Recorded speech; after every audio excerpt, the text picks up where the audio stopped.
significa es creer que Dios está operando a nuestro favor.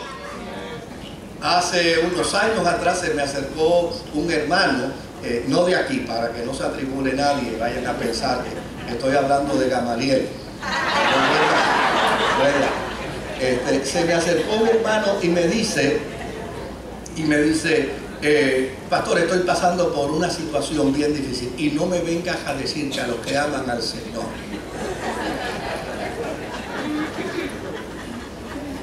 Pues yo me quedé callado.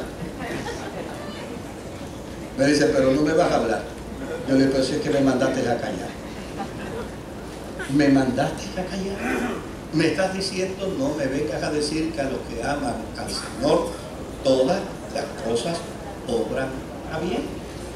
Pero es que yo no entiendo eso. Pues entonces no me prohíba decirlo. Mejor pídeme que te lo explique. Pídeme que te lo explique. Los que aman al Señor, todas las cosas obran a bien por una sencilla razón, porque hay una convicción en nuestra vida que yo puedo estar maniatado, pero Dios no está maniatado. Que yo puedo encontrar la calle sin salida, pero Dios tiene la alternativa de sacarme de la calle y ponerme en mejor camino.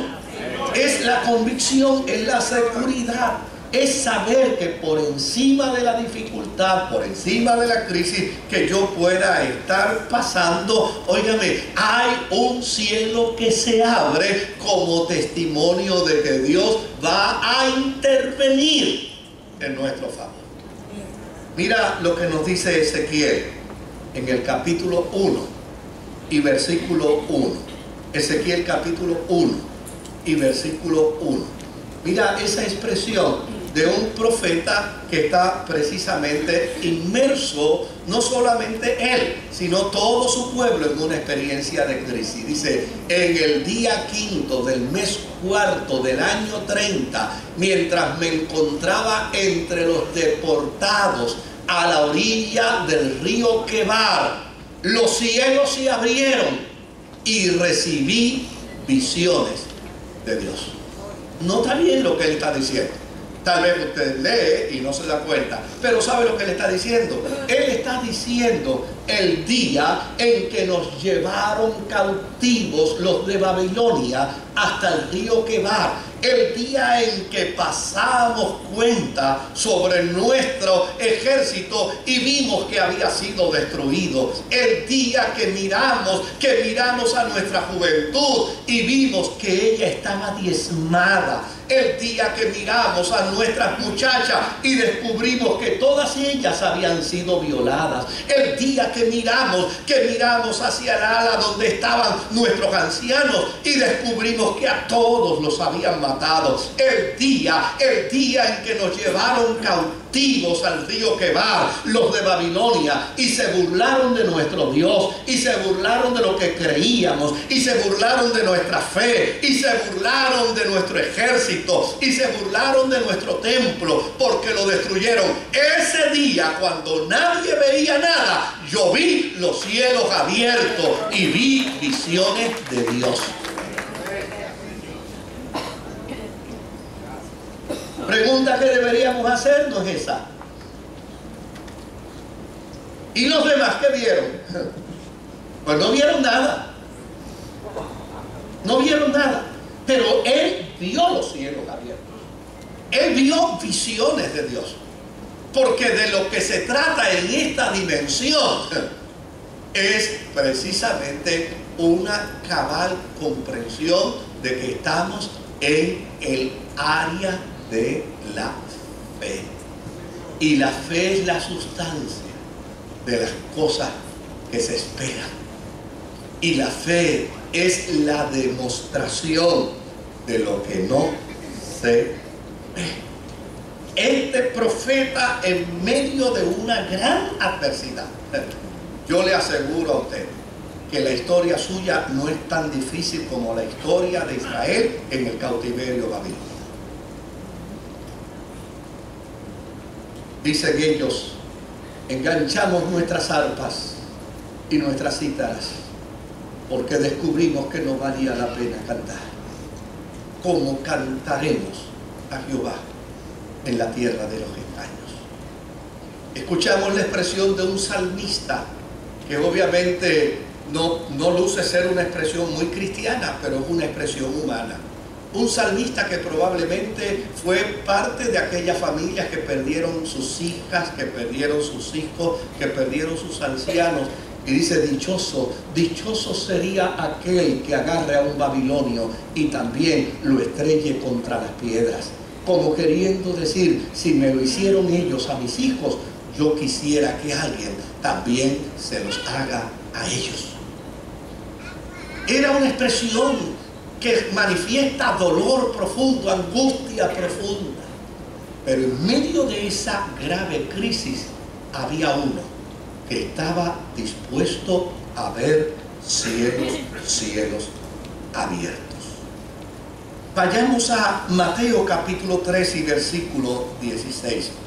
Mateo capítulo 3 y versículo 16 dice: tan pronto como Jesús fue bautizado, subió del agua. En ese momento se abrió el cielo y vio al Espíritu de Dios bajar como una paloma y posarse sobre él. Tal vez leemos esto y decimos: sí, este es el testimonio del inicio del ministerio de Jesús. Óyeme, vaya que testimonio del inicio del ministerio de Jesús. Este es el testimonio del cumplimiento de lo dicho por el profeta Isaías. Le veremos más inatractivo para que le deseemos, varón de dolores, experimentado en quebranto. Esto lo que quiere decir es que tan pronto fue bautizado, fue marcado por el Dios del cielo para testimonio de la humanidad, pero también el infierno supo quién era el Hijo de Dios, y después de ahí empezaron las tentaciones, y después de ahí empezó la aflicción, y después de ahí empezó la persecución, y después de ahí empezó todo el elemento de adversidad y de resistencia contra Jesús.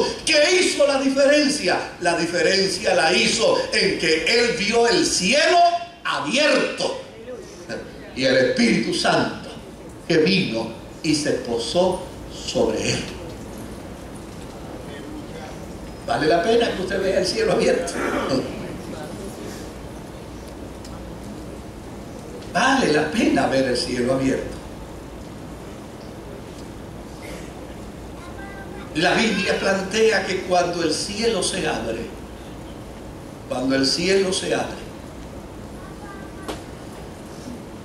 es para ver la protección, la intervención y la gracia de Dios para nuestras vidas. En Malaquías capítulo 3 y versículo 10 hay un pasaje bíblico que es fascinante para algunos y para otros no quisieran que estuviera ahí. A unos les encanta y a otros no. Pero mira lo que plantea el contexto: traigan íntegro el diezmo para los fondos del templo, así habrá alimento en mi casa. Y pruébenme en esto, dice el Señor Todopoderoso, y vean si no abro las compuertas del cielo y derramo sobre ustedes bendición hasta que sobreabunde. Mira el testimonio que nos da el profeta Malaquías. Desde luego hay quienes por cualquier tipo de circunstancia, no se asuste, no le voy a hablar del diezmo. Si usted no le da a la obra de Dios, ese es problema suyo, usted se pierde la bendición de dar a la obra de Dios. De eso yo no voy a hablar. Pero note bien el testimonio. Esta gente está experimentando que el cielo se ha cerrado. Esta gente está experimentando que el cielo no produce nada para ellos. Y el desafío que hace el profeta es: mira, pruébenme, y ustedes verán cómo el cielo se puede abrir a su favor.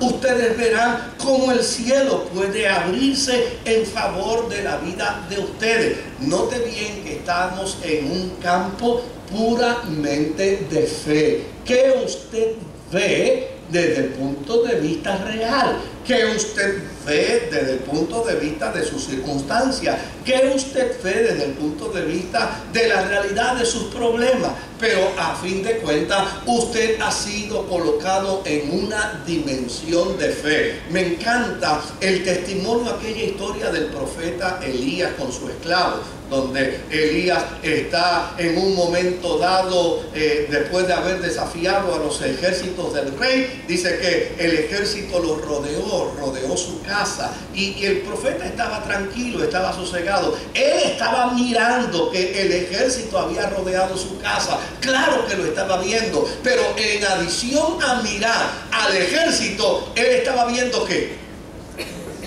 otra cosa. Estaba viendo la dimensión espiritual. Estaba viendo lo que llana y sencillamente es denominado en las Sagradas Escrituras como el acto de la fe. Y mientras su esclavo solo miraba al ejército en un momento dado, entonces cuando él vio que el esclavo desesperaba y desesperaba y desesperaba y lo impacientaba a él, entonces él levantó sus manos al cielo y dijo: Dios, ábrele los ojos también a él para que él pueda ver. Y eso es lo que es importante en la experiencia de la vida cristiana. Querido, que hay escasez, que hay dificultad, que hay problemas de salud, pues ya y sencillamente eso es lo que hay. Esa es nuestra realidad. Pero vamos a cerrar nuestra dimensión espiritual como resultado de la realidad. Si tenemos el modelo de un Esteban que hizo todo lo contrario en medio de la adversidad, entonces afinó bien la visión espiritual. Y mientras todos los que allí estaban decían: dentro de un momentito ya lo van a empezar a apedrear, ya le van a destruir el rostro, ya lo van a desfigurar, dentro de unos minutos más lo van a enterrar a pedrada, él simplemente decía: he aquí, veo el cielo abierto. ¿Cuándo tú y yo vamos a comenzar a ver el cielo abierto? En medio de nuestra adversidad, ¿por qué no hablar de un cielo abierto? En medio de nuestra crisis, ¿por qué no hablar de un cielo abierto? En medio de nuestros problemas, ¿por qué no hablar de un cielo abierto? Leía hace unos años atrás una anécdota de un hombre que se paraba en la ciudad de Nueva York en una misma esquina. Era no vidente. Y él se paraba allí con un sombrerito y el que pasaba por allí le echaba alguna limosna.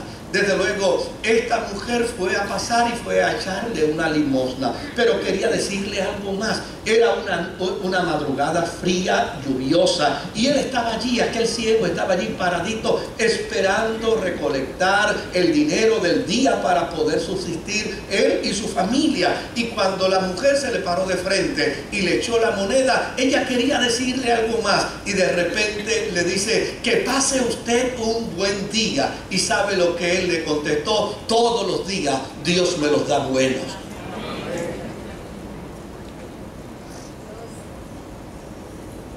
¿Cuándo vamos a desarrollar el concepto de cielos abiertos? ¿Cuándo lo vamos a desarrollar? Mira lo que nos dice Génesis capítulo 28 y verso 12.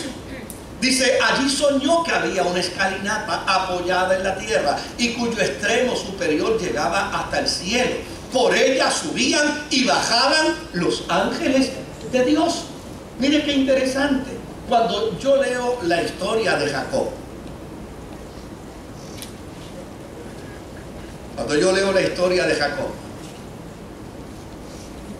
yo una vez estuve dando cursos de introducción al Nuevo Testamento y del Antiguo Testamento a estudiantes de consejería. Desde luego, como mi campo no es el campo psicológico, pues yo me circunscribía a lo mío.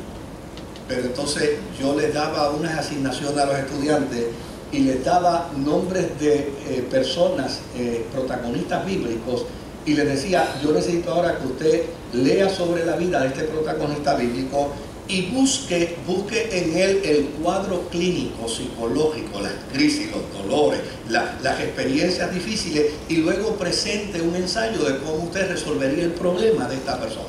Y me llamaba la atención porque cuando daba el caso de Jacob, todo el mundo decía que Jacob estaba en unos niveles de tensión y de ansiedad que eran prácticamente el borderline de entrar en una separación de la realidad.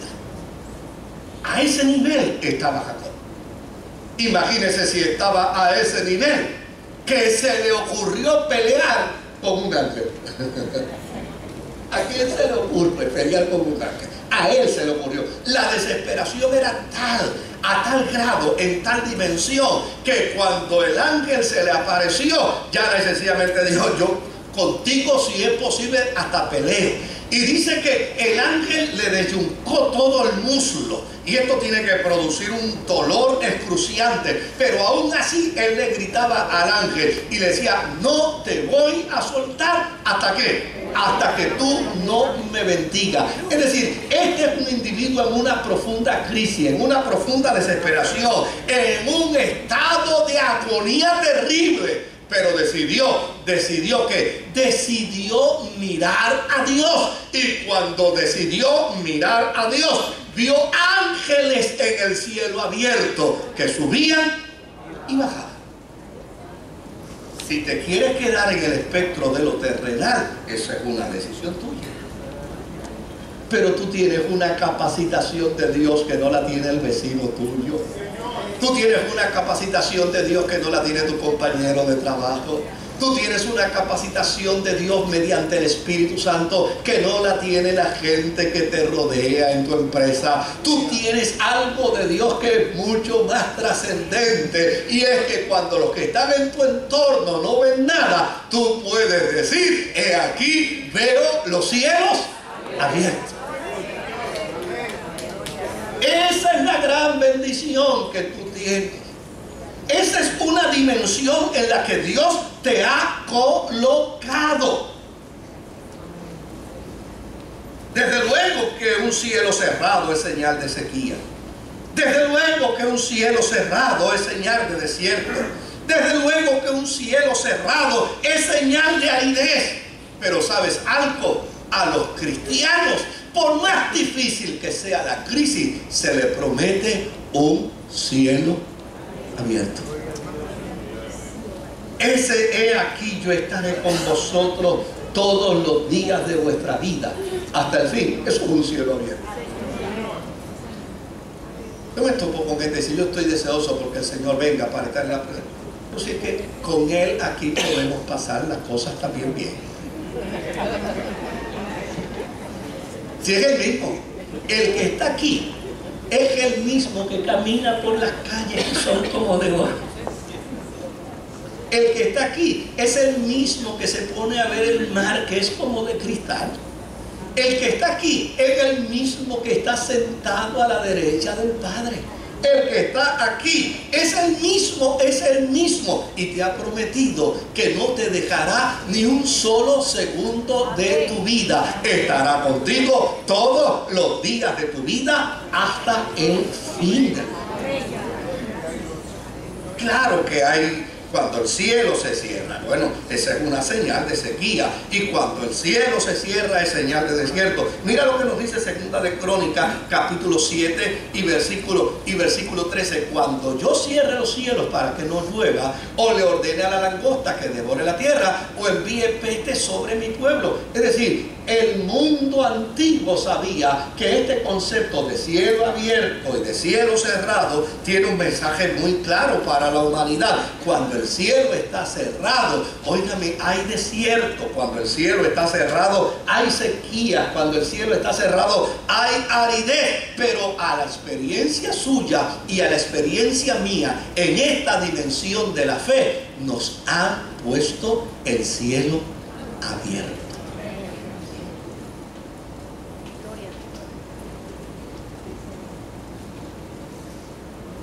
Si aprendemos a ver el cielo abierto como lo vio Juan, vaya conmigo a Apocalipsis capítulo 4 y versículo 1. Después de esto, mire, Y allí en el cielo había una puerta abierta. Y la voz que me había hablado antes con sonido como de trompeta me dijo: sube acá, voy a mostrarte lo que tiene que suceder después de esto. La pregunta es: ¿cuándo es que Juan vio el cielo abierto? ¿Cuándo es que Juan ve el cielo abierto? Pues mire, Juan ve el cielo abierto, Juan el vidente ve el cielo abierto cuando han matado a miles de cristianos en Jerusalén y en todo el imperio romano. Cuando han perseguido a los cristianos, cuando los han aniquilado, cuando le han quitado sus tierras, cuando le han quitado sus propiedades, cuando lo han dejado prácticamente en la orfandad. Juan ve el cielo abierto, ¿sabe cuándo? Cuando lo llevaron a la isla de Patmos. Juan ve el cielo abierto cuando en medio de aquel sequedal de vida, en medio de aquella orfandad, en medio de aquel anonimato existencial, experimenta mirar más allá de su circunstancia. Porque nosotros a veces leemos los pasajes bíblicos y decimos: mira para allá, el apóstol San Pablo siempre hablaba de gozo y siempre hablaba de que el cristiano siempre debe disfrutarse una gozadita, ¿verdad? Pero óigame, no mire cuando él dice eso, no mire lo que él está diciendo, mire cuándo es que lo dice. El momento en que lo dice, la circunstancia en que lo dice. Oiga, ¿sabía usted que la carta de Pablo a los filipenses es donde él sobreabunda en conceptos del gozo? ¡Ay, qué fantástico que Juan abunda los conceptos del gozo en la carta a los filipenses! Sí, pero ¿y dónde estaba? Estaba preso, estaba enfermo, estaba en profunda tribulación. Porque llana y sencillamente nosotros nos hemos acostumbrado a un entendimiento bíblico que pierde de perspectiva el contexto histórico. Cuando Juan el vidente en el Apocalipsis nos está hablando de cielos abiertos, yo probablemente allí diría: no solo me lo cejaron, me sacaron los ojos para evitar la posibilidad de verlo. Cuando Juan está hablando de cielos abiertos, está hablando en el peor momento de su vida. Yo tuve la oportunidad de llegar allí donde se dice que Juan estuvo encarcelado en aquella cosa feísima que le llaman la isla de Patmos. Yo sé que algunos de ustedes han llegado hasta allí, y cuando yo miraba aquel escenario, yo decía: 2000 años atrás, santo cielo, bajo este frío, bajo estas inclemencias de tiempo, este hombre estuvo allí y no titubeó y se mantuvo en su fe y salió de allí para escribir un documento y darle testimonio a los cristianos de que hay esperanza, que detrás de una crisis hay un cielo abierto donde podemos ver a Dios y a Jesucristo de pie, donde podemos ver la autoridad y el señorío divino. Óigame, a mí me parece que eso debe ser un desafío para la vida de los cristianos. Él vio el cielo abierto. Mira lo que dice Apocalipsis capítulo 19 y versículo 11. Apocalipsis 19 y versículo 11, si me hace el favor. Apocalipsis 19 y versículo 11. Mire, es que nosotros necesitamos tener una mayor comprensión. Necesitamos mirar con otros lentes, los lentes espirituales. Luego vi el cielo abierto y apareció un caballo blanco y su jinete se llama Fiel y Verdadero. Con justicia dicta sentencia y hace la guerra. Nota bien lo que él está mirando. Vi el cielo abierto y apareció un caballo blanco y su jinete se llama Fiel y Verdadero. Tal vez con esto yo contestaría la pregunta de algunos de ustedes: ¿y para qué jayo tú quieres que yo vea el cielo abierto? Tal vez contestaré la pregunta de algunos de ustedes: ¿y cuál es la importancia de ver un cielo abierto en medio de la crisis? ¿Y cuál es la importancia de ver un cielo abierto en medio de la adversidad? ¿Y cuál es la importancia de ver un cielo abierto? Cuando tengo problemas matrimoniales, cuando tengo problemas con mis hijos, cuando tengo problemas económicos. Oye bien, cuando aprendes a mirar el cielo abierto, ves aquel que te prometió. Ves aquel que hizo promesa para tu vida. Y ves que en su muslo derecho todavía se mantiene el mismo nombre. Él es fiel y es verdadero.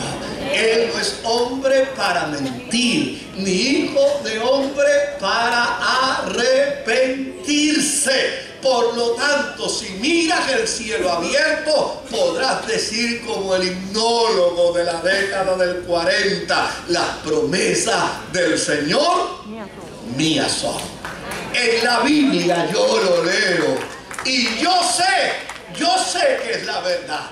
Desde luego puedo estar en el escenario de una crisis, puedo estar en el escenario de un problema, puedo estar en el escenario de una dificultad, puedo estar en el escenario de una adversidad, puedo mirar cómo las circunstancias cogen piedra para lapidarme, pero no importa lo que ellos quieran hacer conmigo, yo puedo vivir en una dimensión permanente y eterna de cielos abiertos. Que el Señor me los bendiga.